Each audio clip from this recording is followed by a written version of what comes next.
Hello, good morning students. How are you? I hope all of you are fit and fine. आज से बेटा हम 10th physics का electricity chapter start करने जा रहे हैं। तो सबसे पहले जब भी हम इलेक्ट्रिसिटी वर्ड सुनते हैं हमारे माइंड में एक वर्ड आता है करंट। तो सबसे पहले हम करंट को डिस्कस करते हैं। करंट क्या है? जैसा कि आप सबने देखा है, जो हमारे पास वाटर है, अगर हम वाटर का एग्जांपल लें तो वाटर हमेशा हाई से लो की तरफ फ्लो करता है, मींस हाई कंसंट्रेशन से लो कंसंट्रेशन की तरफ फ्लो करता है। ऐसे ही अगर हमारे पास मान लो कोई हॉट बॉडी है, कोई एक ऐसी बॉडी है जिसका टेम्परेचर हाई है, तो टेम्परेचर हाई है मीन जो हीट का फ्लो होगा वो हाई से कहां होगा?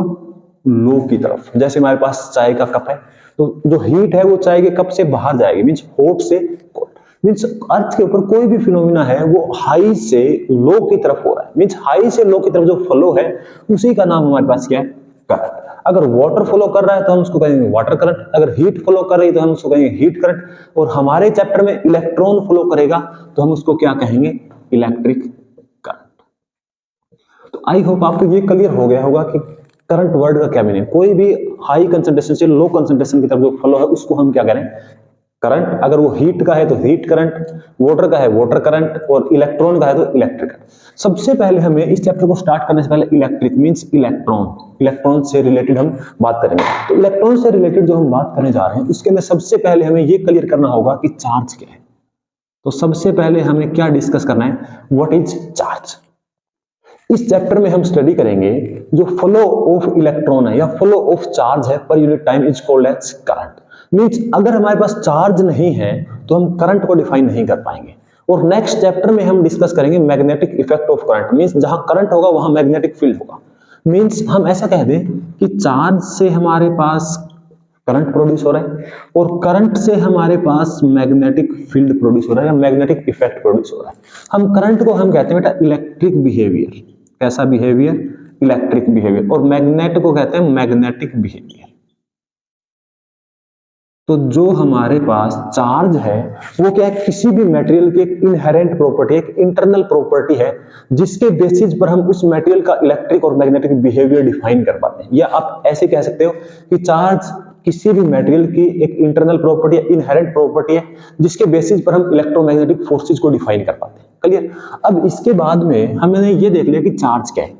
चार्ज अब हमारे पास कितने टाइप का होता है। सबसे पहले जो स्मॉलेस्ट चार्ज है, स्मॉलेस्ट चार्ज किसके ऊपर होता है? इलेक्ट्रॉन के ऊपर। इलेक्ट्रॉन के ऊपर चार्ज कैसा होता है अभी हम थोड़ी देर बाद इसके ऊपर डीप में बात करेंगे। -1.6 10⁻⁻19 कूलम। और अगर हमारे पास प्रोटॉन है तो ये चार्ज क्या होता है? +1.6 10⁻⁻19 mean smallest charge electron proton. अब हम बात करने जा रहे हैं कि जो चार्जेस है उसके टाइप कितने हैं, टाइप ऑफ चार्जेस। तो टाइप ऑफ चार्जेस की बात करने के लिए मैं आपको एक फिजिकल एग्जांपल से समझते हैं। एक बहुत ही सिंपल सा एग्जांपल। मान लो हमारे पास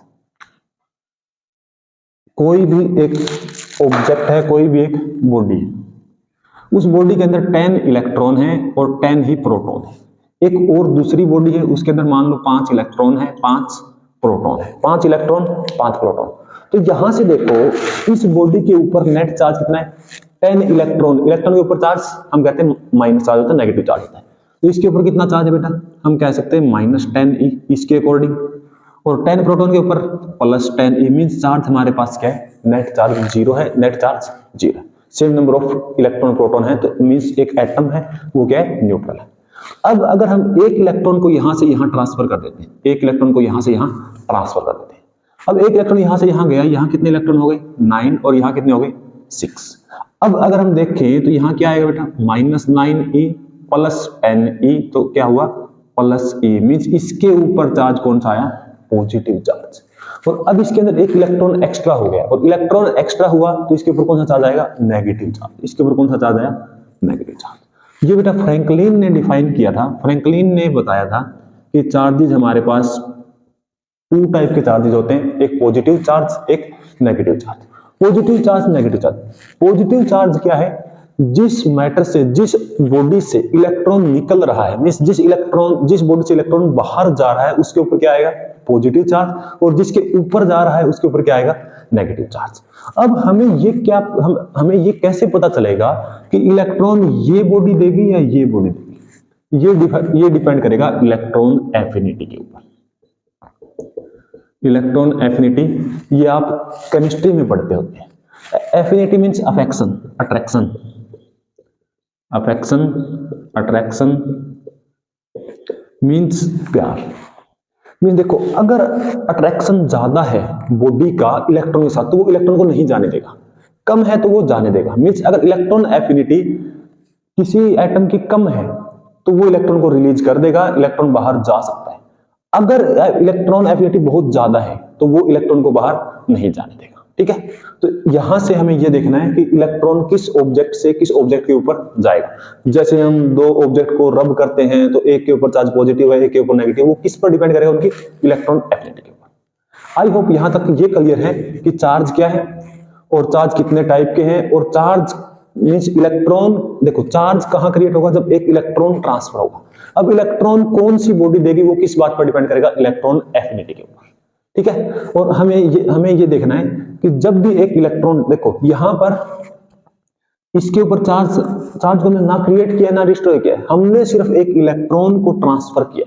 मींस एक इलेक्ट्रॉन ट्रांसफर होगा तब जाके चार्ज प्रोड्यूस हो जाएगा। चार्ज पहले भी नेट चार्ज जीरो था, अब +1 -1 अब भी नेट चार्ज जीरो है, कि मींस नेट चार्ज अभी भी जीरो है। इसको हम कहते हैं चार्ज कंजर्वेशन। तो जो अब हमारा नेक्स्ट टॉपिक है वो है properties of charge. Next topic हमारा क्या रहने वाला है? Properties of charge. तो पहली प्रॉपर्टी तो आप सभी फैमिलियर है, सेम चार्जेज। अगर हम चार्ज की प्रॉपर्टीज की बात करें तो बेटा फर्स्ट प्रॉपर्टी आप सबको पता है, लाइक चार्जेज है, या हम कह सकते हैं same charges. Like charges repel करते हैं एंड अनलाइक या फिर अपोजिट चार्ज वो क्या करते हैं? अट्रैक्ट करते हैं। सेकंड, अभी हमने देखा कि हम चार्ज को ना क्रिएट करें ना डिस्ट्रॉय करें, सिर्फ चार्ज एक बॉडी से दूसरी बॉडी में ट्रांसफर हो रहा है by the help of electron transfer. Means this is called as conservation of charge. Charge को हम ना क्रिएट कर सकते ना हम डिस्ट्रॉय कर सकते। थर्ड प्रॉपर्टी है additive in nature. Charge is additive in nature. It's mean जैसे ये हमारे पास कोई भी एक बॉडी, इसके अंदर हमने कह दिया चार्ज की यूनिट क्या होती है? कूलम। मीन्स हमने कह दिया कि यहाँ पर हमने 5 कूलम चार्ज इस बॉडी के अंदर डाल दिया और हमने इसी बॉडी के अंदर -4 कूलम चार्ज डाल दिया, तो इस बॉडी के अंदर नेट चार्ज कितना है? हम कहेंगे +1 कूलम। मीन्स वो कैसे आया? इन दोनों को डायरेक्ट ऐड करने से। उसको हम क्या कहते हैं? Additive in nature. एक फोर्थ प्रॉपर्टी जो बहुत ज्यादा इंपॉर्टेंट है वो है quantization of charge. Fourth property क्या है? Quantization of charge. अब इसमें देखो, क्वांटाइजेशन मींस क्वांटिटी। मींस हमें ये देखना है कि जो चार्ज है उसका अमाउंट कितना है, कितनी क्वांटिटी है चार्ज की। तो उसके लिए जो सबसे स्मॉलेस्ट चार्ज है किसी भी बॉडी के अंदर, मतलब हम ये कहते हैं कि सबसे स्मॉलेस्ट चार्ज किसके ऊपर है? एक इलेक्ट्रॉन के ऊपर। और उस इलेक्ट्रॉन के ऊपर जो चार्ज है उसको हम 1.6 × 10⁻19 E लिखते हैं। ठीक है, इलेक्ट्रॉनिक चार्ज, एक इलेक्ट्रॉन के ऊपर चार्ज। अब देखो, अब इलेक्ट्रॉन का साइज बहुत ज्यादा कम है। अब इलेक्ट्रॉन का साइज बहुत ज्यादा कम है तो कोई भी बॉडी है, या तो इलेक्ट्रॉन उसके अंदर रहेगा या उसके बाहर रहेगा। मींस ऐसा नहीं है कि इलेक्ट्रॉन का कुछ पार्ट बॉडी से बाहर है, कुछ पार्ट बॉडी के अंदर है। या तो इलेक्ट्रॉन कंप्लीटली अंदर ही होगा या इलेक्ट्रॉन कंप्लीटली बाहर ही होगा। अब इस बेसिस पर हम ये कह सकते हैं, तो किसी भी बॉडी के ऊपर चार्ज है वो क्या होगा? ±NE।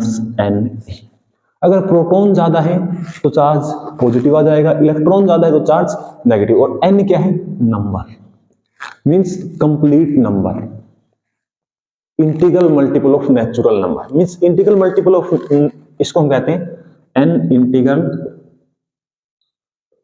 Multiple of natural number. ऐसा क्यों कहते हैं? क्योंकि N की वैल्यू क्या होगी? 1 2 3 4 5 6 इस टाइप से होगी।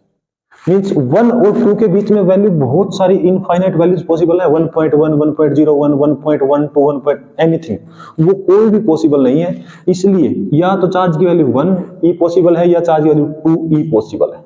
मींस या तो 1E पॉसिबल है या 2E पॉसिबल। इसके बीच में चार्ज की बहुत सारी वैल्यूज थी, उनको कहते हैं बेटा कॉन्टिन्यूअस। तो चार्ज कैसा है? कॉन्टिन्यूअस नहीं है, सिर्फ 2 ही वैल्यूज पॉसिबल है।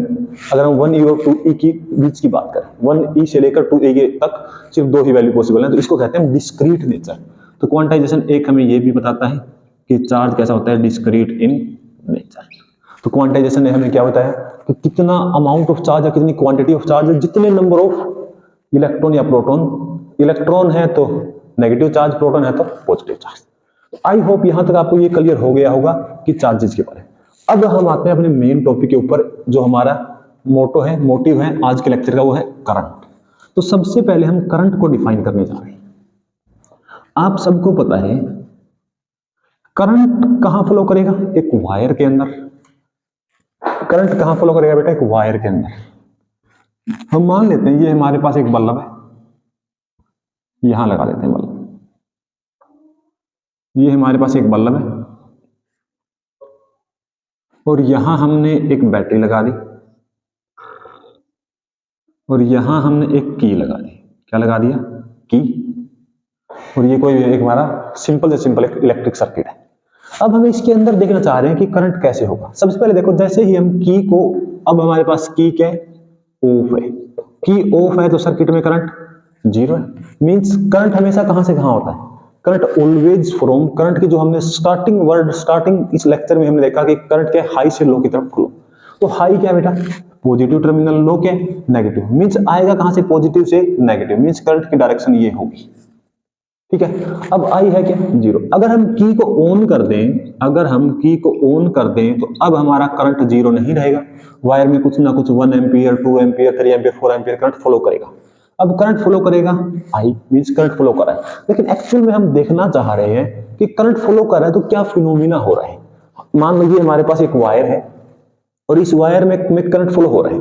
मींस आपको पता है कि बल्ब ऑन है तो करंट फ्लो हो रहा है, लेकिन हम ये देखना चाहते हैं कि इस वायर के अंदर एक्चुअल में हो क्या रहा है। तो उसके लिए हम इस वायर को जूम कर लेते हैं। मींस अगर मैं इस वायर को बेटा जूम करूं तो देखो, इसको जूम करें तो क्या बनेगा, एक बड़ा सिलेंडर बन जाएगा। जैसे अगर हमें फोटो में कुछ ना दिखाई दे तो हम फोटो को जूम कर लेते हैं, तो वैसे ही अगर मैं इस पार्ट को जूम करूं तो मैंने मान लो ये जूम कर दिया, इसको क्या कर दिया, जूम कर दिया। मीन जो यहां पर हमारे पास ये वायर था, इस वायर को हमने जूम कर दिया। ठीक है, अब ये देखो वायर है, एक्चुअली ये था क्या, वायर। वायर किससे बना होता है बेटा, मैटर से। मैटर किससे बना है, एटम से। और एटम्स में क्या होते हैं, इलेक्ट्रॉन, न्यूट्रॉन। ठीक है, अब अगर हम कंडक्टर की बात कर रहे हैं, ये हमारे पास क्या है, कंडक्टर है। अगर कंडक्टर है तो कंडक्टर के अंदर large number of free electrons present होते हैं। मींस इसके अंदर बहुत सारे लार्ज अमाउंट में फ्री इलेक्ट्रॉन्स प्रेजेंट है। अब लार्ज अमाउंट में फ्री इलेक्ट्रॉन्स प्रेजेंट है। अब यहां से बेटा हमें यह देखना है कि पॉजिटिव, यहां नेगेटिव। यहां पर क्या होता है, इलेक्ट्रिक पोटेंशियल, जो हम नेक्स्ट लेक्चर में डिस्कस करेंगे, इलेक्ट्रिक पोटेंशियल क्या होता है। ठीक है, अभी हम ये करेंगे, यहां पर एक बैटरी प्रेजेंट है और बैटरी का कुछ ना कुछ वोल्टेज होगा V। ठीक है, अब यहां पर एक तो हम इसको डायरेक्ट कर सकते हैं, और एक अगर हम रियलिटी की तरफ जाएं तो एक टॉपिक आता है बेटा, इलेक्ट्रिक फील्ड। क्या टॉपिक आता है, इलेक्ट्रिक फील्ड। सबसे पहले देखो इलेक्ट्रिक फील्ड है, हमने क्या कहा, इलेक्ट्रिक फील्ड। फील्ड क्या होता है, एरिया। जैसे ये हमारे पास कोई एक टावर है, तो टावर के सराउंडिंग में एक एरिया होता है।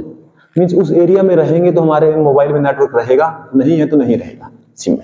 तो वो क्या है, नेटवर्क एरिया। अब हमारे पास क्या है, इलेक्ट्रिक, मींस कोई चार्ज है, उस चार्ज के सराउंडिंग में एक एरिया है। अगर कोई दूसरा चार्ज उस रीजन से बाहर है तो बाहर है, उसके ऊपर अट्रैक्ट या रिपेल नहीं करेगा। अगर वो चार्ज उसके अंदर है तो वो उसको अट्रैक्ट रिपेल करेगा। मींस किसी भी चार्ज के सराउंडिंग में एक एरिया, अगर कोई चार्ज उस रीजन के अंदर है तो उस चार्ज को अट्रैक्ट या रिपेल करेगा, फोर्स लगाएगा। अगर उससे बाहर है तो नहीं लगाएगा। उस एरिया का नाम क्या है, इलेक्ट्रिक फील्ड। और इलेक्ट्रिक फील्ड की डायरेक्शन कहां से कहां होती है, पॉजिटिव से नेगेटिव। और इलेक्ट्रिक फील्ड का फॉर्मूला होता है F is equal to Q E. यहां लिख देते हैं F will be equal to Q E. अब देखो इलेक्ट्रिक फील्ड कहां से कहां, पॉजिटिव से नेगेटिव। मींस ये हमारे पास क्या है, पॉजिटिव, ये क्या है, नेगेटिव। मींस ये हमारी डायरेक्शन है इलेक्ट्रिक फील्ड की। ये हमारी डायरेक्शन किसकी है, इलेक्ट्रिक फील्ड की।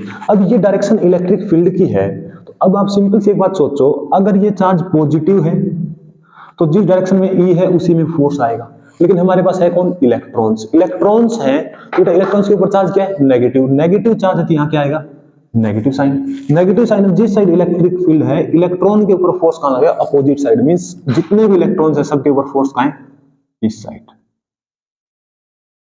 इसको आप सिंपली ऐसे समझ सकते हो कि ये पॉजिटिव है तो जो इलेक्ट्रॉन्स है नेगेटिव उनको अपनी तरफ अट्रैक्ट कर रहा है, लेकिन रियलिटी है कि वो इलेक्ट्रिक फील्ड की वजह से हो रहे हैं। ठीक है, अब जितने भी इलेक्ट्रॉन्स है वो सारे कहां आ रहे हैं, इस साइड फ्लो कर रहे हैं, मींस इलेक्ट्रॉन्स का फ्लो कहां है, इस साइड। इसको हम बोलते हैं इलेक्ट्रॉनिक करंट। जो इस डायरेक्शन में करंट होगा उसका मैं क्या नाम रख रहा हूं, इलेक्ट्रॉनिक करंट।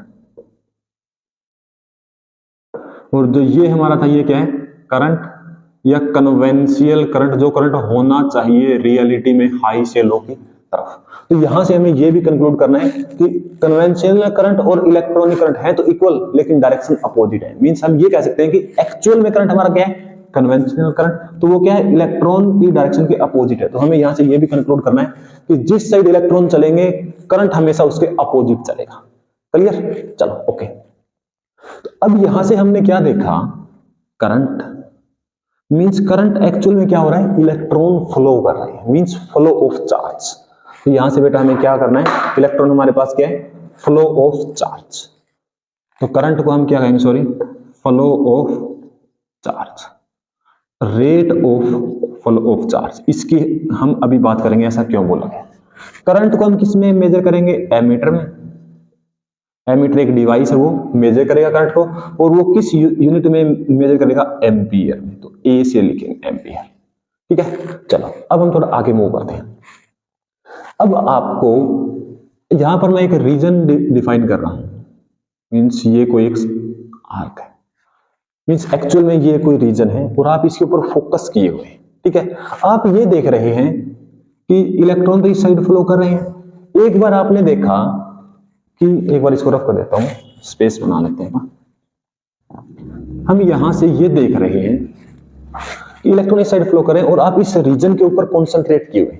तो आपने एक बार ये देखा कि हमारे पास एक सेकंड में एक बार 10 इलेक्ट्रॉन निकल गए इस रीजन से। आप इसके ऊपर फोकस किए हुए, एक सेकंड में 10 इलेक्ट्रॉन निकल गए। फिर आपने दोबारा फोकस किया, एक सेकंड में 20 इलेक्ट्रॉन निकल गए। तो बेटा किस केस में करंट ज्यादा होगा, करंट है क्या, फ्लो ऑफ चार्ज। अगर फ्लो ऑफ चार्ज ज्यादा है तो करंट ज्यादा होगा, फ्लो ऑफ चार्ज कम है तो करंट कम होगा। तो इस केस में इलेक्ट्रॉन ज्यादा ट्रांसफर हुए, चार्ज ज्यादा ट्रांसफर हुआ तो करंट ज्यादा होगा। मींस हम यहां से ये कंक्लूड कर दें, I directly proportional to Q, I directly proportional to Q.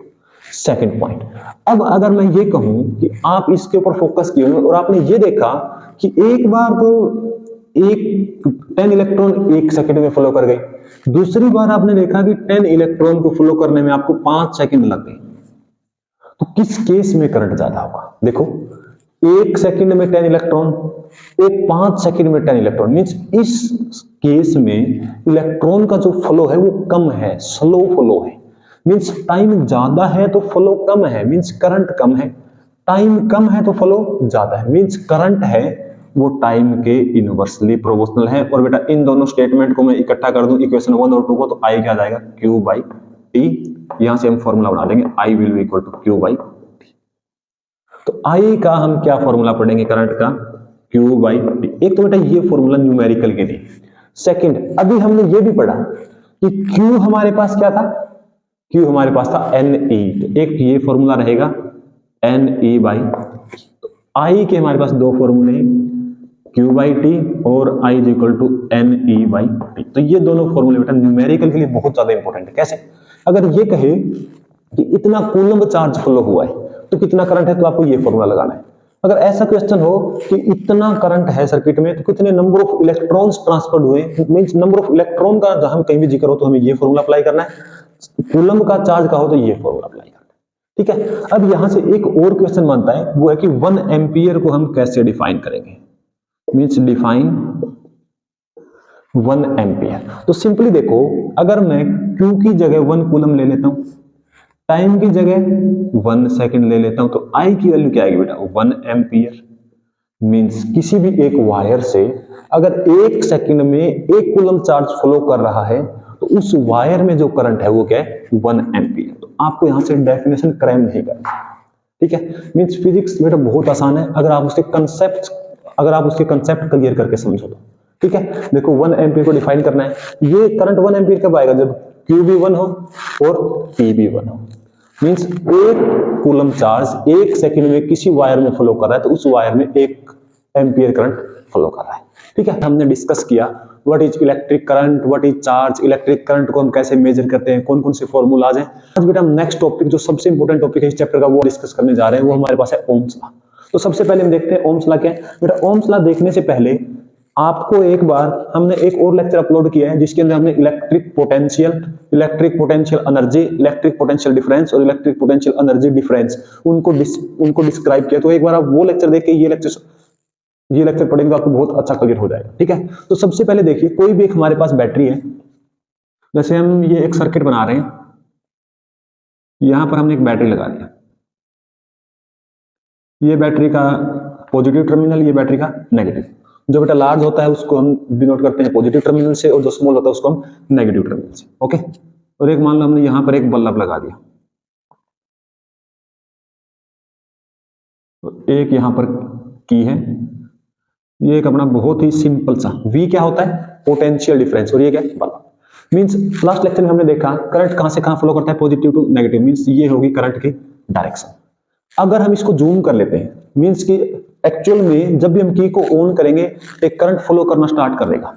अब करंट फ्लो हो रहा है लेकिन हम उसको देख नहीं पा रहे हैं कि इस वायर के अंदर क्या मैकेनिज्म, क्या फिनोमिना अकर हो रहा है। तो हमने उसको देखने के लिए हमने इस वायर को जूम किया था लास्ट लेक्चर में। अगर हम आज फिर से इसको जूम करें तो हम क्या देखेंगे, मान लो हम इसको एक बार फिर से जूम कर लेते हैं, और अगर हम जूम करें वायर को, तो हमने वायर को जूम कर लिया और ये हमारा वायर है। क्लियर।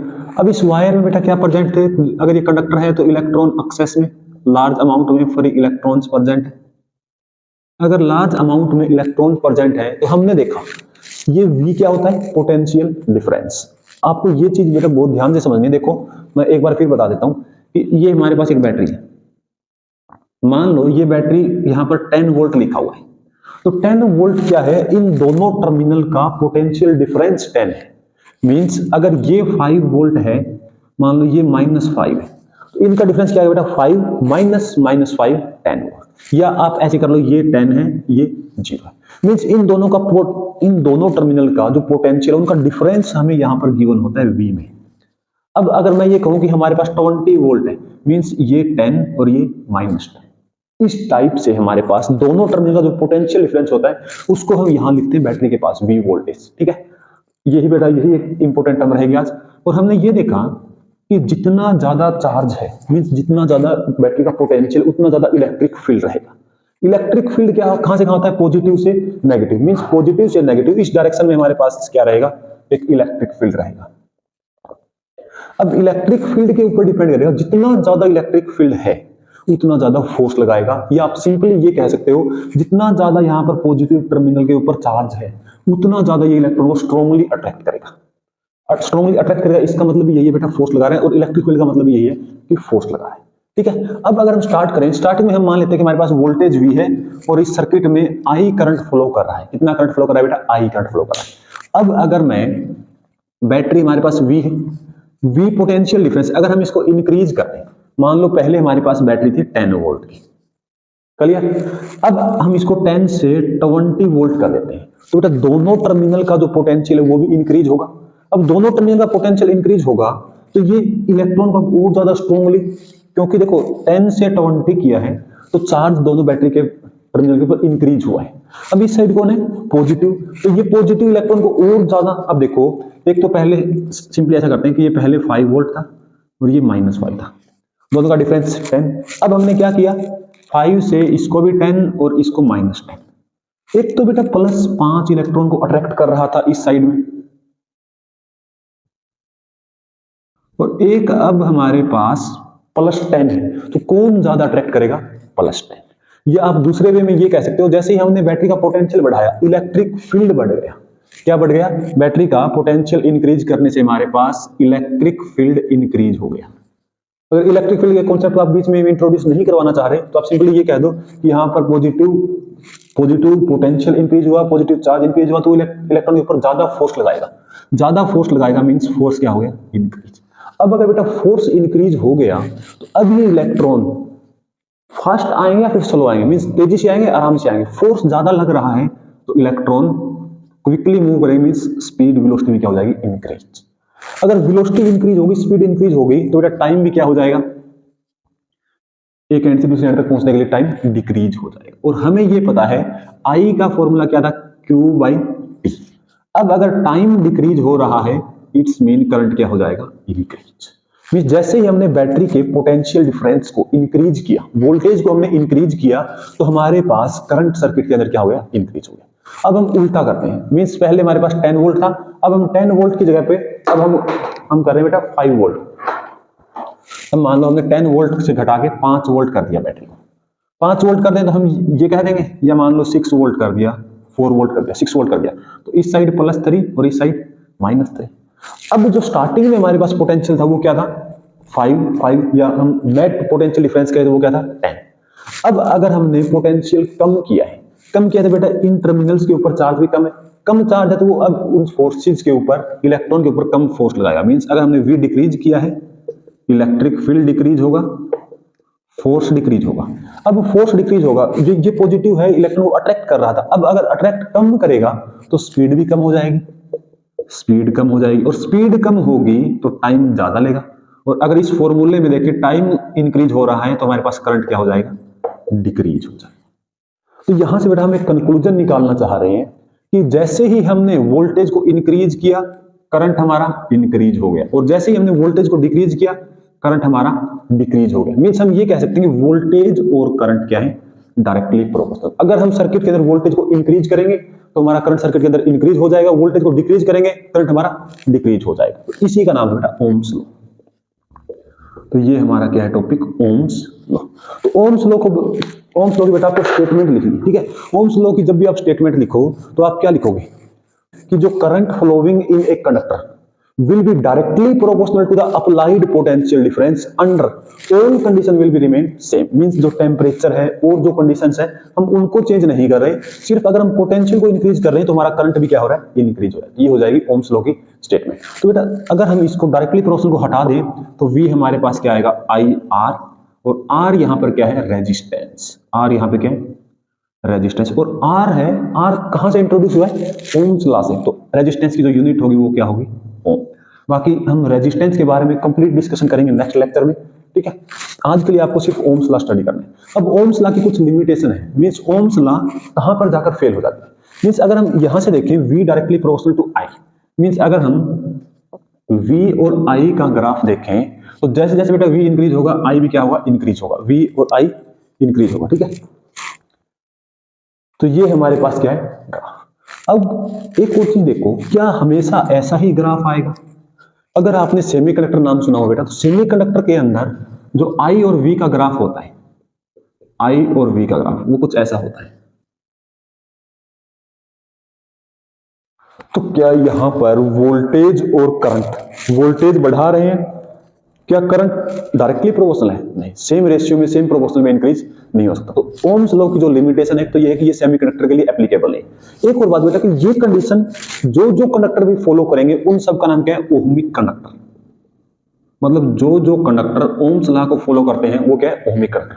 अब ये तो है नहीं कि जितने भी हमारे पास कंडक्टर हैं, जितने भी हमारे पास मटेरियल्स हैं वो सब इस ओम्स लॉ को फॉलो करें, तो ये भी एक लिमिटेशन हो जाएगी कि ओम्स लॉ हर एक मटेरियल के लिए, हर एक टाइप का जो हमारा कंडक्टर उसके लिए ये ओम्स लॉ फॉलो नहीं हो पाएगा। एक तो ये लिमिटेशन, दूसरा ये लिमिटेशन कि जो ये सब हमने किया है इसके अंदर हमने टेम्परेचर को चेंज नहीं किया। अगर हम टेम्परेचर को वेरी करते हैं तो भी कंडक्टर का रेजिस्टेंस इंक्रीज डिक्रीज होता है, और अगर कंडक्टर का रेजिस्टेंस इंक्रीज डिक्रीज होगा तो वोल्टेज और करंट डायरेक्टली प्रोपोर्शनल नहीं रहेंगे। तो मींस अगर हमें ओम्स लॉ है तो ओम्स लॉ सिर्फ कांस्टेंट टेम्परेचर के लिए ही एप्लीकेबल है। अगर सेम टाइम में टेम्परेचर इंक्रीज डिक्रीज हो रहा है तो हमारा ओम्स लॉ फेल हो जाएगा, ठीक है। तो ये कुछ एक है, एक ये भी है कि ओम्स लॉ यहां पर हमने बैटरी लगाया, यहां पर क्या है, डायरेक्ट करंट है, डीसी करंट है।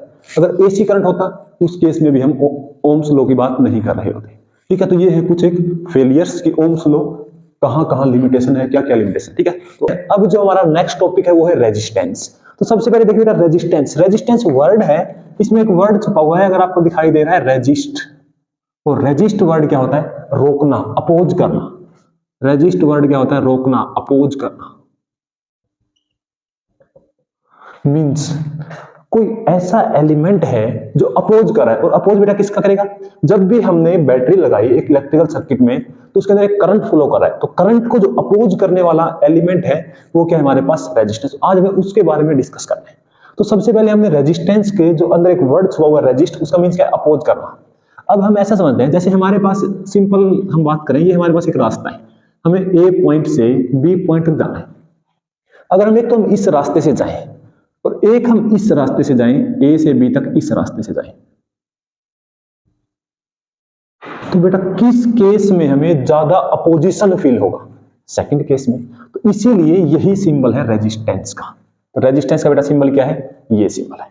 मींस इस केस में हम भाग के निकल जाएंगे, लेकिन इस केस में हमारी स्पीड कम हो जाएगी। सेम फिनोमिना इलेक्ट्रिकल सर्किट में होगा। अगर यहां से करंट फ्लो करेगा तो करंट फास्टली निकल जाएगा और यहां करंट स्लो डाउन हो जाएगा। तो करंट को जो स्लो डाउन करने वाला एक हमारे पास एलिमेंट है, ये उसको हम क्या कहते हैं? रेजिस्टेंस। ठीक है। तो अब देखिए रेजिस्टेंस के हमने वर्ड का मीनिंग कंप्लीटली डिस्कस कर लिया, समझ लिया। अब हम ये देखना चाहते हैं कि रेजिस्टेंस किस किस पर डिपेंड करेगा। इससे पहले हमने रेजिस्टेंस कल हमने पढ़ा, कहां से आया? ओम्स लॉ से। तो रेजिस्टेंस की यूनिट क्या है? ओम।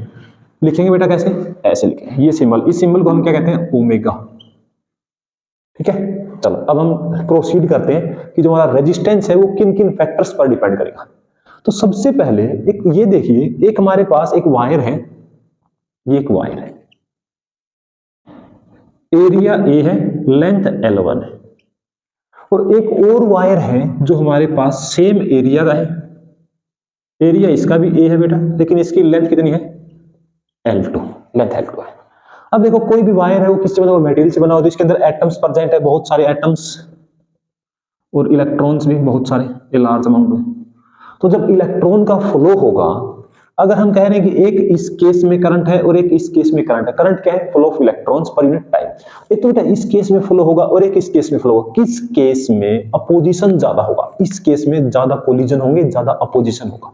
तो हम ये कह सकते हैं कि रेजिस्टेंस है वो डायरेक्टली प्रोपोर्शनल टू लेंथ। अगर लेंथ कम है तो कोलिजन कम है, अपोजिशन कम है। अगर लेंथ ज्यादा है तो कोलिजन ज्यादा है, अपोजिशन ज्यादा है। और अपोजिशन का ही नाम क्या है? रेजिस्टेंस। It is clear? चलो अब एक और देखते हैं। अब हमारे पास ये एक वायर है और एक ये वायर, दोनों का इस बार हम लेंथ सेम ले रहे हैं, और एरिया इसका हम कह देते हैं A1 एरिया है, इसका A2 एरिया है। तो किस केस में जो इलेक्ट्रॉन है वो आसानी से निकल जाएगा, मींस क्विकली मूव करेगा, फास्ट मूव करेगा? इस केस में इलेक्ट्रॉन आसानी से निकल जाएगा, क्योंकि जो एटम्स होंगे, जो इलेक्ट्रॉन्स होंगे, उनके बीच में गैप होगा, तो वो वहां से निकल जाएगा। तो इस केस में कोलिजन कम होंगे, इस केस में कोलिजन ज्यादा होंगे, मींस अपोजिशन कम होगा। अपोजिशन कम किस केस में होगा? जिस केस में एरिया ज्यादा है। एरिया ज्यादा है, अपोजिशन कम है, एरिया कम है, अपोजिशन ज्यादा है, मींस एरिया और रेजिस्टेंस अब डायरेक्टली प्रोपोर्शनल नहीं है, इनवर्सली प्रोपोर्शनल है।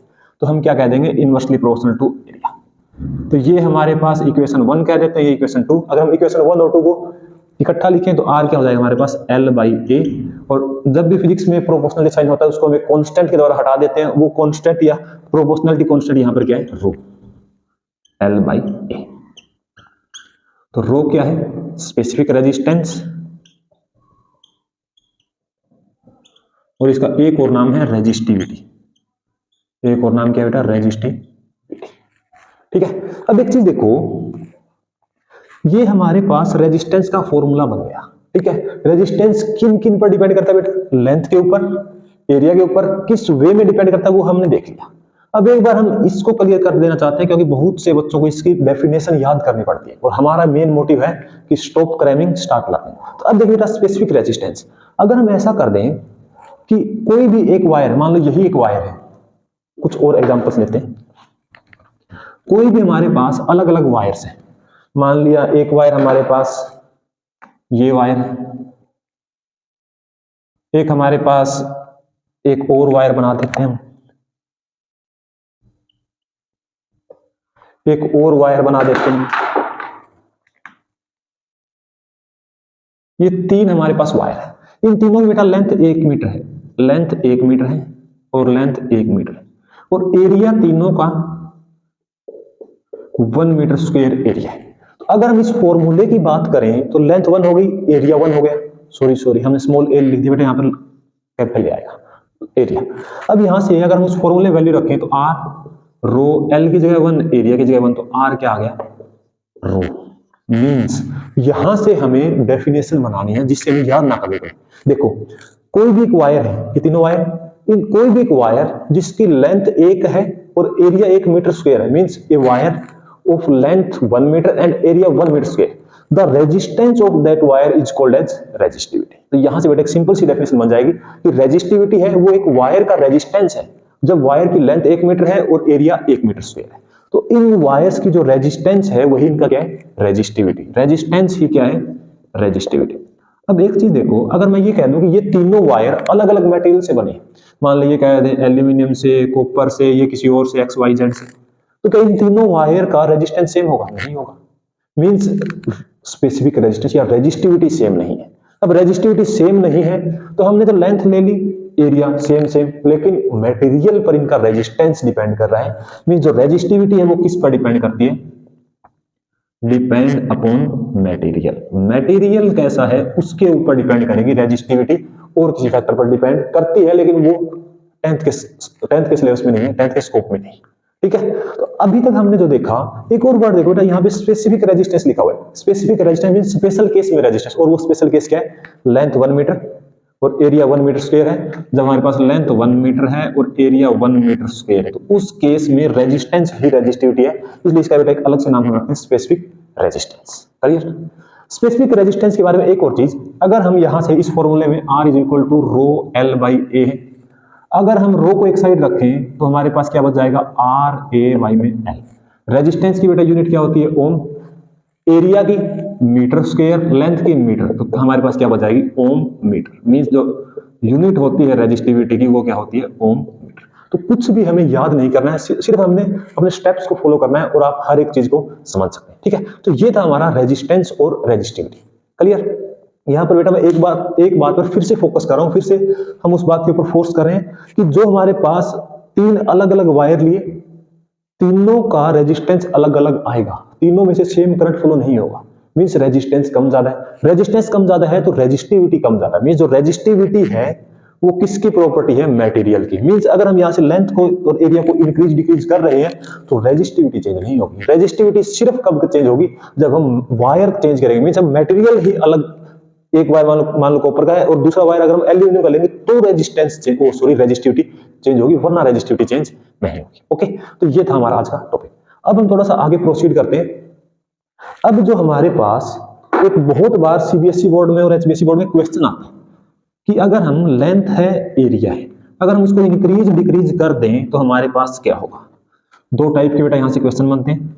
एक तो रेजिस्टेंस को सीरीज में कनेक्ट करना है, पैरेलल में कनेक्ट करना है, और एक हमारे पास क्वेश्चन बनता है वायर को स्ट्रेच करें या कंप्रेस करें तो हमारे पास जो पुराना रेजिस्टेंस है वो कितने गुना इंक्रीज डिक्रीज होता है। पहले हम कॉम्बिनेशंस की बात कर लेते हैं ना, जो रेजिस्टेंस है उसके कॉम्बिनेशंस। तो बेटा दो टाइप के कॉम्बिनेशन हमें डिस्कस करने होते हैं। एक है हमारे पास सीरीज कॉम्बिनेशन और एक हमारे पास क्या होता है? Parallel combination. सीरीज कॉम्बिनेशन कैसा होता है? एक रेजिस्टेंस हमारे पास R1 है, एक रेजिस्टेंस R2 है, एक रेजिस्टेंस R3 है। मींस एक के बाद एक लगा रखा है, तो ये क्या है? Series combination. और पैरेलल कॉम्बिनेशन हमारे पास क्या होता है? एक रेजिस्टेंस R1 है, एक रेजिस्टेंस R2 है, एक रेजिस्टेंस R3। इसमें बेटा आपको बहुत सारे न्यूमेरिकल्स मिलेंगे और न्यूमेरिकल ही आएंगे, तो वो न्यूमेरिकल कैसे सोल्व करना वो भी हम डिस्कस करेंगे। तो हमने इसको बेटा एक बैटरी से कनेक्ट कर दिया, एक बैटरी से कनेक्ट कर दिया, एक की लगा दिया, और यहां पर भी हमने इसको एक बैटरी से कनेक्ट कर दिया और एक की लगा दी। अब इस टाइप का जो कॉम्बिनेशन है बेटा उसको हम बोलते हैं सीरीज कॉम्बिनेशन, और इस टाइप का जो कॉम्बिनेशन है उसको हम क्या बोलते हैं? Parallel combination. तो बेटा एक चीज देखो, जो यहां से करंट जाएगा, करंट पॉजिटिव से नेगेटिव जाएगा, मींस इस डायरेक्शन में करंट फ्लो करेगा। अब जो करंट R1 से फ्लो करेगा वो करंट R2 से भी फ्लो करेगा और वो करंट R3 से भी फ्लो करेगा। मींस जब भी सीरीज की बात हो रही है, सीरीज में हमेशा I क्या रहेगा? सेम। सीरीज में करंट क्या रहेगा? सेम। अब वोल्टेज में देखो, यहां पर पॉजिटिव टर्मिनल, यहां पर नेगेटिव। अगर मैं एक सेकंड के लिए मान लेता हूं ये ए पॉइंट है, ये बी पॉइंट है, तो बेटा यहां का जो पोटेंशियल है वो क्या है? VA। यहां का जो पोटेंशियल है वो क्या है? VB। तो इन दोनों पॉइंट के बीच का जो पोटेंशियल डिफरेंस है वो क्या बेटा? VA VB। तो इन दोनों पॉइंट्स के बीच का भी क्या है VAVB, इन दोनों पॉइंट्स का भी क्या है VAVB, मींस इस पूरे वायर पर जो पोटेंशियल है वो VA है। तो यहां पोटेंशियल क्या है VA। इस साइड भी पूरे वायर पर जो पोटेंशियल है वो VB और VB। तो देखो जो पहला रेजिस्टेंस है उसके क्रॉस भी वोल्टेज VAVB है, सेकंड रेजिस्टेंस है उसके क्रॉस भी वोल्टेज VAVB है, जो थर्ड रेजिस्टेंस है उसके क्रॉस भी वोल्टेज VAVB है। मींस पैरेलल के अंदर हमेशा वोल्टेज सेम रहेगा, हर एक रेजिस्टेंस के क्रॉस जो वोल्टेज प्रोवाइड करे वो सेम रहेगा। तो ये दो जो वो की पॉइंट्स हैं जो आपको न्यूमेरिकल में हेल्प करेंगे। तो सबसे पहले आपको ये देखना है कि अगर दो रेजिस्टेंस में सेम करंट जा रहा है तो वो सीरीज में है, अगर सेम वोल्टेज है तो वो पैरेलल में। इसी बात से, इसी लॉजिक से आपके सारे क्वेश्चन सॉल्व हो जाएंगे जो आपकी बुक्स में किए हैं, ठीक है। अब हम थोड़ा आगे चलते हैं। देखो जब भी हमने एक चीज देखी, एक हमारे पास होता है रेजिस्टेंस R और एक करंट फ्लो करता है। तो जब भी एक रेजिस्टेंस से करंट फ्लो करेगा तो वहां पर वोल्टेज प्रोड्यूस होता है V I R। तो अब जब करंट इससे फ्लो करेगा तो यहां पर एक बेटा वोल्टेज प्रोड्यूस होगा, कौन सा V I R1। यहां पर भी वोल्टेज प्रोड्यूस होगा IR2, यहां पर भी वोल्टेज प्रोड्यूस होगा IR3। अब जो यहां पर जो पोटेंशियल डिफरेंस जो वोल्टेज हमने लगाया वो इन दो वायर्स के बीच में भी, मींस इस पूरे वायर्स के ऊपर अगर यहाँ VB है, यहाँ VA है, तो यहाँ भी हमारे पास VA है, यहाँ हमारे पास VB है। मींस जो VA VB है वो इन तीनों का सम ही तो है। मींस हम ये कह दें कि वायर जो हमने वोल्टेज लगाया वो V है, यहां से हमारे पास क्या मिला V1 V2 V3, मींस ये V1 है, ये V2 है और ये हमारे पास V3 है। अब एक चीज देखो V, हम मान लेते हैं कि इन तीनों रेजिस्टेंस को अगर मैं यहां से हटा दूं और एक रेजिस्टेंस लगा दूं तो वो भी वही काम करे। तो उस रेजिस्टेंस को हमने मान लिया उस रेजिस्टेंस को मान लिया R इक्विवेलेंट, मींस इन तीन के इक्वल ही एक रेजिस्टेंस हमें लगाना है, उसका हमने क्या मान लिया R इक्विवेलेंट। तो यहां से बेटा क्या आएगा IR1 IR2 IR3 I cancel हो जाएगा, तो R इक्विवेलेंट क्या आएगा R1 plus R2 plus R3।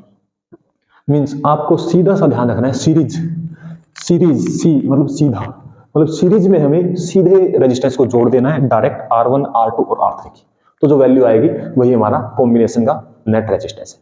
यहाँ पर एक और बेटा एक और इंपॉर्टेंट पॉइंट एक और है। अभी देखो अगर मैं ये कह दूं कि ये हमारे पास वायर है, इसका रेजिस्टेंस 1 ओम है, इसका रेजिस्टेंस 100 ओम है और इसका रेजिस्टेंस 1000 ओम है, तो जो नेट रेजिस्टेंस आएगा इक्विवेलेंट वो क्या आएगा 1101।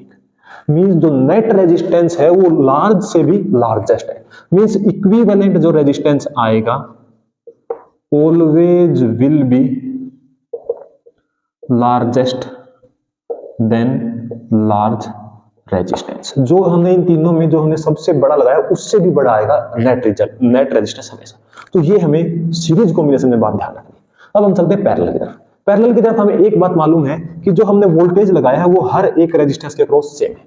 अब रेजिस्टेंस के क्रॉस अगर वोल्टेज सेम है, अगर मैं ये कहूं कि इस बैटरी से I करंट फ्लो कर रहा है तो क्या बेटा यहां पर I जाएगा? नहीं जाएगा, क्योंकि यहां कुछ और करंट जाएगा, यहां कुछ और करंट जाएगा, यहां कुछ और करंट जाएगा। और हम ये कह सकते हैं कि जो नेट I है वो क्या है I1 plus I2 plus I3। इस बात को ऐसे समझो, अगर एक सेकंड के लिए मैं मान लेता हूं ये रेजिस्टेंस 1 ओम है, ये रेजिस्टेंस 10 ओम है और ये रेजिस्टेंस 100 ओम है, ठीक है। अब एक चीज देखो, 1 ओम रेजिस्टेंस मींस अपोजिशन कम है, 10 ओम रेजिस्टेंस मींस अपोजिशन ज्यादा है और 100 ओम है मींस अपोजिशन और ज्यादा है। तो जहां अपोजिशन ज्यादा होगा क्या मैक्सिमम करंट वहां से जाएगा? नहीं, करंट कोई पागल थोड़ी है। जहां से हमें आसान रास्ता मिलेगा हम भी तो वहीं से जाते हैं, तो करंट को जो रास्ता आसान मिलेगा वो करंट वहीं से जाएगा। एक चीज और ध्यान रख लो, current always follow less resistive path. Current हमेशा उस रास्ते से जाना चाहेगा जहां पर रेजिस्टेंस कम है। अब यहां पर रेजिस्टेंस कम है तो करंट ज्यादा रेजिस्टेंस कम, मल्टीप्लाई फिर से क्या आएगी वही। यहां पे करंट इसके रिस्पेक्ट में ज्यादा, तो सॉरी कम, रेजिस्टेंस ज्यादा, मींस यहां पर I1 R1 I2 R2 I3 R3 R1 R2 R3 अगर हम इस ऑर्डर में बात करें तो क्या है, वैल्यू इंक्रीज कर रहे हैं तो करंट हमारा क्या हो रहा है, डिक्रीज। नेट वोल्टेज हमेशा क्या रहेगा, वही रहेगा। या ऐसे कर लो, 10 एम्पियर करंट है तो यहां 5 गया होगा, 3 गया होगा, 2 गया होगा, नेट फिर भी क्या रहेगा 5। तो आई को मैं क्या लिख सकता हूं V बाई R इक्विवेलेंट। अगर इन तीन रेजिस्टेंस को मैं हटा के यहां पर एक रेजिस्टेंस लगा दूं, उस रेजिस्टेंस की वैल्यू में R इक्विवेलेंट कहूं तो I क्या आएगा V बाई R इक्विवेलेंट। पहले में V बाई में R1 V बाई में R2, V बाई में R3, V कैंसिल कर दो बेटा। तो यहाँ से 1 बाई R इक्विवेलेंट क्या आ गया हमारे पास, 1 by R1, 1 by R2, 1 by R3। Means जब भी रेजिस्टेंस पैरेलल में हो तो हमें एक छोटी सी चीज ध्यान रखनी है, जब भी रेजिस्टेंस पैरेलल में हो रेजिस्टेंस को उल्टा करके ऐड करना है, और जब भी रेजिस्टेंस सीरीज में हो तो रेजिस्टेंस को सीधा ऐड करना है। ठीक है। अब एक और इंपॉर्टेंट पॉइंट जो हमने यहां पर लिखा था, इस केस में क्या हो जाएगा, एक रेजिस्टेंस बेटा हमने माना 1 ओम, 10 ओम, 100 ओम। अगर हम यहां पर इनकी वैल्यूज रखें, अगर हम यहां पर इनकी वैल्यू रखें तो क्या आएगा, 1 by R, 1 by 1 plus 1 by 10 plus 1 by 100, 1 by 1 1, 0.1, 0.01। अगर बेटा हम इन सबको ऐड करें तो 1 बाई R हमारे पास क्या है, 1.11। इसको हम ऐसा लिख सकते हैं 111 बाई में 100। अगर हम R निकालें तो क्या आएगा, 100 बाई में 111, मीन्स लेस देन। तो पैरेलल में आपको ये ध्यान रखनी है, जो इन तीन रेजिस्टेंस है, कितने भी रेजिस्टेंस हो, अगर हम सबका रिजल्टेंट निकालेंगे तो जो स्मॉल है उससे भी स्मॉलर आएगा। मीन्स जो रेजिस्टेंस सबसे कम है उससे भी रेजिस्टेंस कम आएगा पैरेलल कॉम्बिनेशन में, जब हम रिजल्टेंट या इक्विवेलेंट रेजिस्टेंस की बात करेंगे। तो ये बेटा आपको ध्यान रखना है सीरीज और पैरेलल में, इससे आपके सारे न्यूमेरिकल सॉल्व हो जाएंगे। कुछ प्रॉब्लम लगे तो आपको सिर्फ एक और चीज ध्यान रखनी है, जहां पर करंट सेम है वो सीरीज में है, जहां पर वोल्टेज सेम है वो रेजिस्टेंस पैरेलल में। इससे आपके सारे न्यूमेरिकल सॉल्व हो जाएंगे। ठीक है, चलो आगे बढ़ते हैं, एक दो न्यूमेरिकल डिस्कस कर लेते हैं। ठीक है, एक दो न्यूमेरिकल डिस्कस कर लेते हैं, सिंपल नहीं कर रहे बेटा, थोड़े से मुश्किल कर रहे हैं। ठीक है, जिससे आपको ध्यान रहे। सिंपल तो आप बुक से कर ही लोगे, थोड़ा सा मुश्किल करते हैं। मुश्किल कुछ नहीं होता फिजिक्स में। जैसे अभी मैं बात करूं, हम बात करें हमारे पास तीन रेजिस्टेंस है, एक रेजिस्टेंस R1 है, यह ऐसा कहते हैं 2 ओम है। सेकंड रेजिस्टेंस 3 ओम है, ये रेजिस्टेंस 4 ओम है, और ये रेजिस्टेंस 5 ओम। ठीक है, ये हमारे पास कुछ रेजिस्टेंसेज है, और ये पॉइंट हमारे पास A है, ये पॉइंट B है। अगर हम कहें कि इनका नेट रेजिस्टेंस, ये बेटा किसमें है, सीरीज में है, 2 + 3 5, 4 9 और 5 14 ओम रेजिस्टेंस आ जाएगा। अगर हम ये कहें, अगर मैं कुछ ऐसा कर दूं, ये लगा दूं ऐसे यहां से, ठीक है, और अब मैं कहूं कि A और B के बीच का रेजिस्टेंस निकालो, तो एक चीज बेटा ध्यान रखनी है, करंट यहां से जाएगा या यहां से जाएगा, current always follow less resistive path. तो करंट बेटा यहां से निकल जाएगा। क्यों निकल जाएगा, इस पॉइंट का पोटेंशियल मान लेते हैं VA, तो इस पॉइंट का भी पोटेंशियल क्या आएगा, VA। क्या इन दोनों पोटेंशियल में कोई पोटेंशियल डिफरेंस है? जब तक हाई पोटेंशियल लो पोटेंशियल नहीं होगा, करंट फ्लो नहीं करेगा। मतलब यहां से हाई लो है ही नहीं, दोनों VA भी है, तो बेटा इनसे करंट जाएगा ही नहीं, तो करंट यहां से चला जाएगा, और रेजिस्टेंस हमारा क्या जाएगा, 9 ओम। तो इस तरीके से थोड़ा सा कंफ्यूजिंग या थोड़ा सा कंसेप्चुअल चेकअप आपसे CBSE बोर्ड में पूछा जाएगा। ठीक है, एक और बनाते हैं, ये 3 ओम है, ये भी 3 ओम है, और ये भी हमारे पास 3 ओम। ये पॉइंट A है, ये पॉइंट B है। अगर मैं ऐसा कर दूं, ये हमने कर दिया, अब बताओ कि ये रेजिस्टेंस, नेट रेजिस्टेंस क्या आएगा, R A और B पॉइंट के बीच का नेट रेजिस्टेंस। तो बेटा ये आपको, आपके माइंड में ये है कि ये सीरीज में है, लेकिन सीरीज में कौन होता है जिसमें से करंट सेम जाए, पैरेलल में कौन होता है जिसमें से वोल्टेज सेम जाए? क्या इन तीनों में करंट सेम जाएगा? नहीं जाएगा। ऐसे समझो इस बात को, यहां पर मैं वोल्टेज मान लेता हूं VA है, यहां वोल्टेज मान लेता हूं बेटा VB है, तो यहां VA है तो यहां भी क्या आएगा, VA। यहां VB है तो यहां भी क्या आएगा, VB। अब इस 3 ओम के अक्रॉस वोल्टेज क्या, VAVB, 3 अक्रॉस के VAVB, 3 अक्रॉस VAVB। मींस हर एक रेजिस्टेंस के अक्रॉस वोल्टेज सेम है, और वोल्टेज सेम है तो वो किस, कौन सा कॉम्बिनेशन होता है, पैरेलल कॉम्बिनेशन। और पैरेलल कॉम्बिनेशन है तो हम उल्टा करके ऐड करेंगे, तो 1/R क्या आएगा, 1/3 + 1/3 + 1/3, 1/R = 1, तो R क्या आएगा, 1 ओम। तो इस तरीके से आपको थोड़े से जो मुश्किल लगे वो क्वेश्चन ट्राई करना बेटा, सिंपल क्वेश्चन आप आराम से कर दोगे। ठीक है, अब रेजिस्टेंस से रिलेटेड, इतना मार कर होना क्या, चलो अब जो दूसरी टाइप के न्यूमेरिकल है वो रेजिस्टेंस से रिलेटेड, वो हम सोल्व करते हैं। ठीक है, अब जो हम सोल्व कर रहे हैं वो क्या है, second type of numerical related to resistance. अब हमारे पास क्या है कि ये हमारे पास एक वायर है बेटा, ये हमारे पास एक वायर है, एल लेंथ है, ए एरिया है और आर रेजिस्टेंस गिवन है। अब हम इसको स्ट्रेच कर रहे हैं, वायर को हम क्या कर रहे हैं, स्ट्रेच कर रहे हैं। और वायर को स्ट्रेच करेंगे तो अब बताओ क्या होगा। अब कुछ बच्चे गलती करेंगे कि मैं ये कह रहा हूं कि हमने वायर को स्ट्रेच करके लेंथ को डबल कर दिया, लेंथ को डबल कर दिया, तो एल डैश क्या हो गया, 2L। तो रेजिस्टेंस का फॉर्मूला क्या होता है बेटा, rho L by A. Length कभी चेंज होती नहीं है। अगर हमने लेंथ को डबल किया है तो कुछ बच्चे ये कह देंगे कि रेजिस्टेंस है वो लेंथ के डायरेक्टली प्रोपोर्शनल है, तो रेजिस्टेंस भी क्या हो गया, डबल। तो ये गलती आपको नहीं करनी है। क्यों नहीं करनी है, मान लो ये वायर है, अगर आप इसको एक साइड से पकड़ के खींचोगे, फोर्स लगाओगे, ये वायर है, अगर आप इसको खींचोगे तो क्या होगा, क्या होगा, क्या ये वायर पतला नहीं होगा, होगा। मींस अगर हम वायर को इसको स्ट्रेच करें, लेंथ बेटा अगर हमने डबल कर दी तो ये बहुत पतला हो जाएगा। एल डैश हमने 2L कर दिया तो एरिया भी ए डैश होगा। एरिया अब वो नहीं है जो पहले था सिंपली। तो हमें क्या चीज देखना है, क्या चीज कभी चेंज नहीं होती। इन दोनों केस में एक चीज कॉमन है बेटा जो चेंज नहीं हो रही, वो क्या है, वॉल्यूम। वो क्या है, वॉल्यूम। वॉल्यूम कभी चेंज नहीं होता, चाहे आप स्ट्रेच करो चाहे आप कंप्रेस करो। तो वॉल्यूम चेंज नहीं हो रहा तो हम ये कहते हैं वॉल्यूम पहले और वॉल्यूम बाद में क्या रहेगा, सेम। तो पहले वॉल्यूम क्या है बेटा, ए इंटू एल, बाद में वॉल्यूम क्या है, ए डैश एल डैश। अब हमें एल डैश की तो वैल्यू पता है 2L, ए डैश की हमें नहीं पता, तो यहां से बेटा ए डैश की वैल्यू क्या आ गई, ए बाई में 2। तो ये चीज है जो आपके सारे न्यूमेरिकल सोल्व करवाएगी कि वायर का स्ट्रेच कर रहे हैं तो वॉल्यूम कभी चेंज नहीं होगा। और अगर हम लेंथ बढ़ा रहे हैं, जैसे हम इस केस में लेंथ को डबल किया तो एरिया क्या हो गया, आधा। अगर हम लेंथ को कंप्रेस करते, लेंथ हाफ करते तो एरिया क्या हो जाता, डबल। तो आपको इस फॉर्मूले का ध्यान रखना है, ठीक है। अब रेजिस्टेंस की वैल्यू निकाल दो। आर हमारे पास क्या था, रो एल ए। क्या हमने वायर चेंज किया है, वायर चेंज नहीं किया, तो रो का तो रो रहेगा, क्योंकि रेजिस्टिविटी मटेरियल पर डिपेंड करती है। जब तक हम मटेरियल चेंज नहीं कर रहे, रो चेंज नहीं होगा।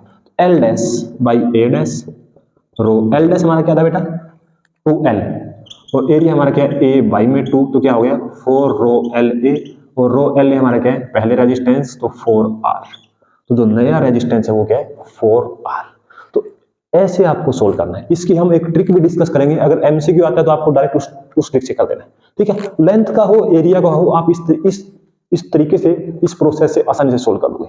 अब एक और बच्चे कंफ्यूज हो जाते हैं, अगर हम कहते हैं कि हमने रेडियस डबल कर दी, बेटा रेडियस डबल करेंगे तो एरिया क्या होता है, एरिया पहले पाई आर स्क्वायर था, एरिया डबल करेंगे मींस पाई 2R का स्क्वायर, तो क्या हो गया 4R square, 4 pi r square, means A dash क्या हो गया 4 टाइम्स। अगर एरिया 4 गुना इंक्रीज हुआ है तब आप यहां आओगे फिर वापस इस स्टेप पर और लेंथ निकालोगे। तो रेडियस कभी डबल हो रही है तो आपको थोड़ा सा दिमाग लगाना है कि रेडियस के चेंज होने से एरिया चेंज होता है, और एरिया की वैल्यू हम वहां से निकाल लेंगे, एरिया कितने गुना इंक्रीज या डिक्रीज हुआ है, तो फिर हम नई लेंथ निकाल लेंगे और फिर वापस इस फॉर्मूले में।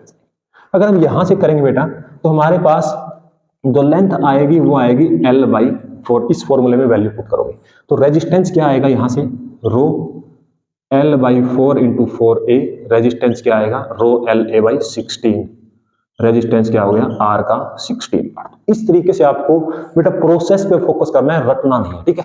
अब हम बात करें उस ट्रिक की, तो वो ट्रिक है हमारी, जब भी वायर को स्ट्रेच करेंगे तो रेजिस्टेंस है वो n स्क्वायर टाइम्स इंक्रीज या डिक्रीज होगा। कितना टाइम्स, n स्क्वायर टाइम्स। अब हम बात कर रहे हैं, हमने लेंथ को डबल किया, डबल मतलब 2, तो 2 का क्या आएगा 4, मतलब 4 गुना रेजिस्टेंस चेंज होगा। अब आपको थोड़ा दिमाग लगाना है, R का फॉर्मूला क्या है, रो L by A, 4 Guna change हो रहा है लेकिन लेंथ क्या है, डायरेक्टली प्रोपोर्शनल, मींस 4 गुना इंक्रीज हो रहा है, 4 गुना इंक्रीज हो रहा है। अगर यही मैं कहता कि एरिया डबल किया है, एरिया डबल हम करें बेटा तो हमने चेंज क्या किया है, डबल मींस ट्वाइस, तो 4 टाइम्स, लेकिन एरिया रेजिस्टेंस क्या है, इनवर्सली प्रोपोर्शनल, तो 4 टाइम्स डिक्रीज हो जाएगा। अगर रेडियस का हो तो आप क्या करोगे, 4 टाइम हो जाएगा यहां पर n की पावर 4, जैसे हमने वहां पर किया था radius double, radius double means 2 की पावर 4, तो क्या आ गया 16, और रेडियस डबल की तो एरिया क्या हुआ, एरिया 4 गुना, और एरिया उसके क्या है, इनवर्सली प्रोपोर्शनल मींस 16 गुना डिक्रीज हो जाएगा। तो ये है जो सबसे इंपॉर्टेंट है। अगर एमसीक्यू में आए तो आपको डायरेक्ट ट्रिक से, ये ट्रिक ध्यान रखनी है, ये नहीं रखनी क्योंकि इसमें कंफ्यूज हो जाओगे। ये ध्यान रखोगे तो ये किसके लिए है, लेंथ और एरिया के लिए, और रेडियस में अगर है तो आप पहले एरिया निकाल दो, फिर उसके बाद इस फॉर्मूले पर काम कर लो। ठीक है, तो ये थे बेटे हमारे पास किस टाइप से न्यूमेरिकल बहुत बार, और ये वाला तो कॉन्टिन्यूसली बेटा कंपटीशन में भी पूछा जा रहा है। अगर वो ये बात ना कहे कि हमने स्ट्रेच नहीं किया, मतलब हमने स्ट्रेच नहीं किया, मैन्युफैक्चरिंग से लेंथ डबल की है, तब आप R directly proportional to length, तो वहां से कर दो। एरिया कब चेंज होगा, जब हम स्ट्रेच या कंप्रेस करेंगे तब जाके। ठीक है, अब कुछ बातें और हैं रेजिस्टेंस के बारे में।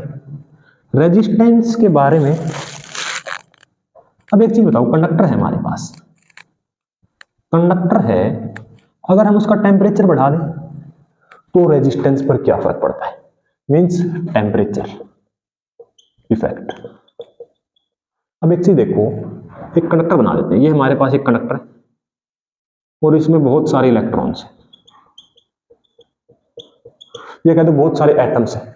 अगर हम टेम्परेचर इंक्रीज करेंगे तो एटम्स क्या करेंगे, वाइब्रेट करेंगे, ऑक्सीलेट करेंगे, तो ऑक्सीलेशन भी क्या होगा, इंक्रीज। अब ऑक्सीलेशन इंक्रीज होगा तो कोलिजन क्या होंगे, इंक्रीज, और कोलिजन अगर इंक्रीज हो रहे हैं तो रेजिस्टेंस क्या हो रहा है, इंक्रीज। मींस रेजिस्टेंस कंडक्टर के केस में अगर हम बेटा टेम्परेचर इंक्रीज कर रहे हैं तो रेजिस्टेंस क्या होगा, इंक्रीज होगा।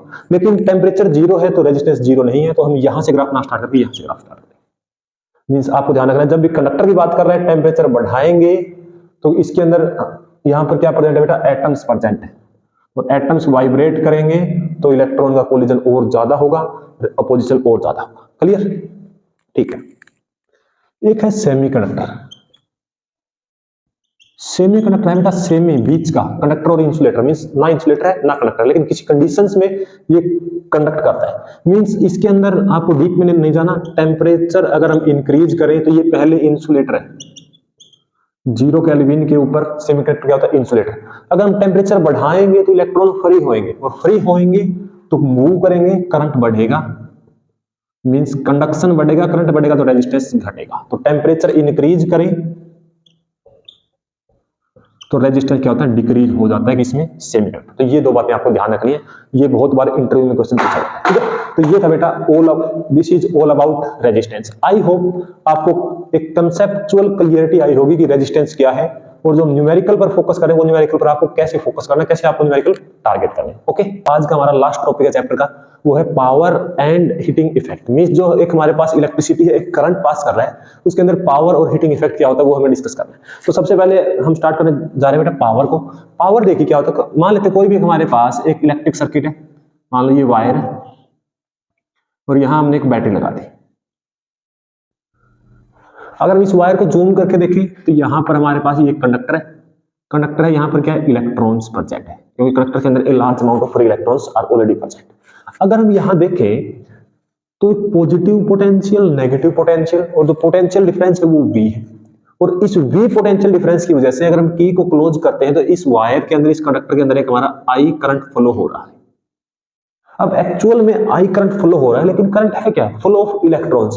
अब ये देखो, इलेक्ट्रॉन्स अपने आप तो मूव करेंगे नहीं, इलेक्ट्रॉन के ऊपर कोई फोर्स अप्लाई होगा, कोई वर्क डन होगा, तब जाके इलेक्ट्रॉन मूव करेंगे। मींस ये एक बैटरी है, ये कुछ वर्क कर रही है, कुछ पावर सप्लाई कर रही है सर्किट के अंदर, जिसकी वजह से इलेक्ट्रॉन का फ्लो पॉसिबल हो पा रहा है। तो उस पावर का नाम है पावर, इलेक्ट्रिक पावर। अब इलेक्ट्रिक पावर में एक्चुअल में क्या किया है, हमने कुछ वर्क डन किया है। ठीक है, अब वर्क डन करें तो सबसे पहले हम पावर देखो, पावर को क्या हम वर्क से रिलेट कर सकते हैं, कर सकते हैं। अगर ज्यादा पावरफुल इंसान है, ज्यादा पावरफुल है, तो वो कम टाइम में वर्क को करेगा। अगर कम पावरफुल है तो टाइम ज्यादा लेगा। मींस पावर का एक वर्क को करने के लिए टाइम के साथ इनवर्सली प्रोपोर्शनल का रिलेशन है।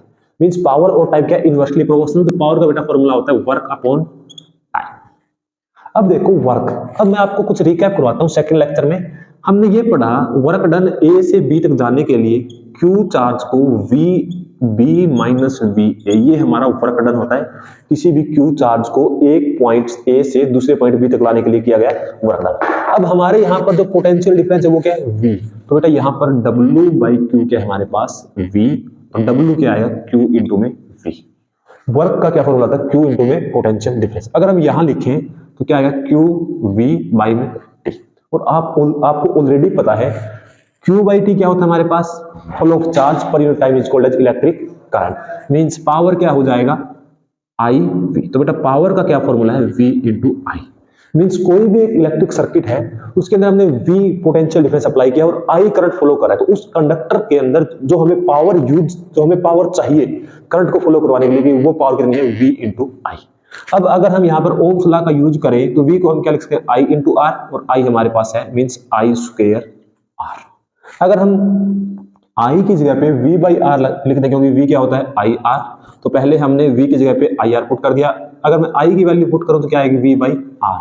मीन्स यहां से V into V by R करें तो V स्क्वायर बाई आर। तो बेटा ये तीन फॉर्मूले हैं जो आपको न्यूमेरिकल सॉल्यूशन में हेल्प करेंगे।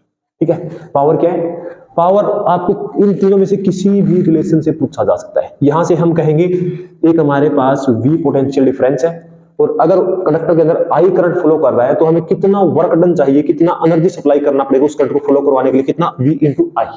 अगर हम कहें I करंट फ्लो कर रहा है और उस कंडक्टर का रेजिस्टेंस R है, तो हमें कितना वर्क डन, कितना एनर्जी, कितना पावर सप्लाई करना पड़ेगा, work done per unit times means I square R। तो ये आपको ध्यान रखना है। ठीक है, पावर का ये हमें डिस्कस करना है। अब हम चलते हैं नेक्स्ट पर, वो है हमारा हीटिंग इफेक्ट। अब देखो सबसे पहले हीटिंग इफेक्ट होता क्यों है, हीटिंग इफेक्ट क्यों होगा। एक सिंपल सा फंडा, देखो सिंपल सा कंसेप्ट है।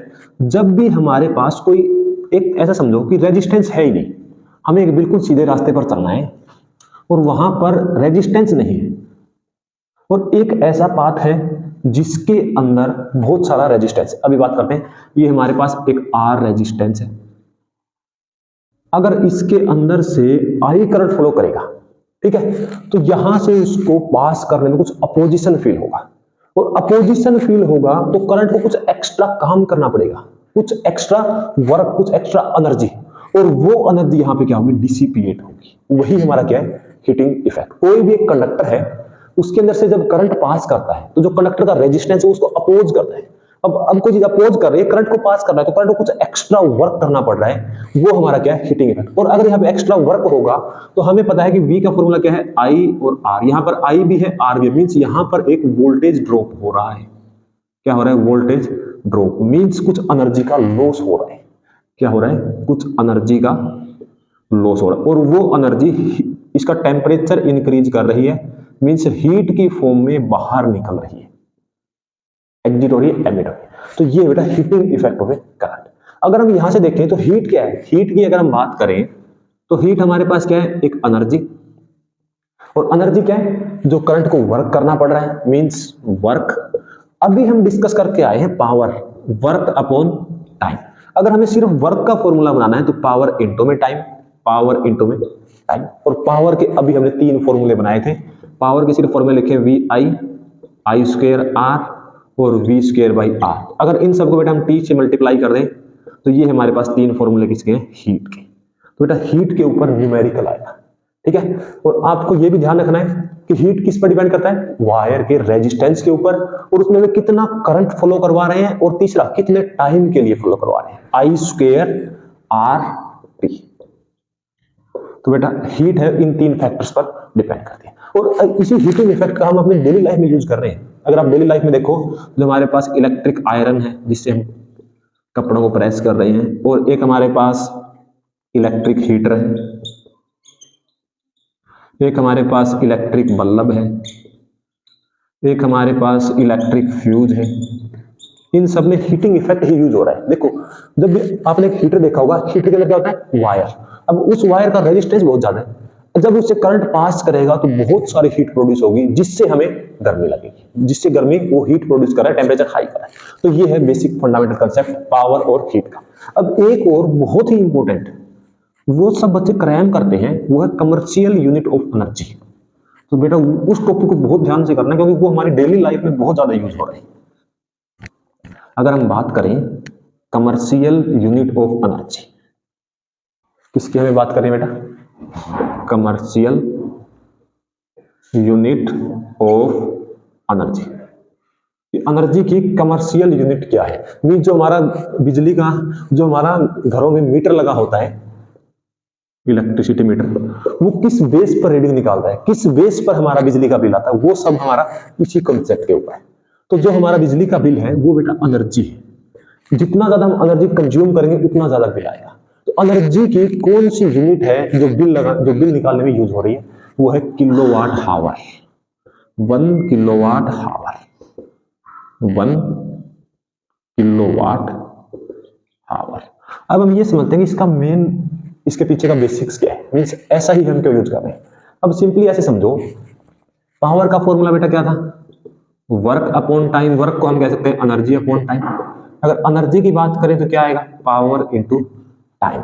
मीन्स हमारे घरों में जो हम इंस्ट्रूमेंट यूज करें, कुछ यूज करें, उसके ऊपर बेटा एक आपने मेंशन किया हुआ देखा होगा वाट, कि कितने वाट का बल्ब है, कितने वाट का ये इंस्ट्रूमेंट है, कितने वाट का इंस्ट्रूमेंट। एक तो हमें ये होता है पावर, और एक कितने टाइम तक हम उसका यूज कर रहे हैं। जैसे हम कहते हैं 100 वाट का बल्ब है, तो वो क्या उसका पावर और कितने टाइम के लिए यूज कर रहे हैं, ये दो चीज हमें हमेशा पता होती है।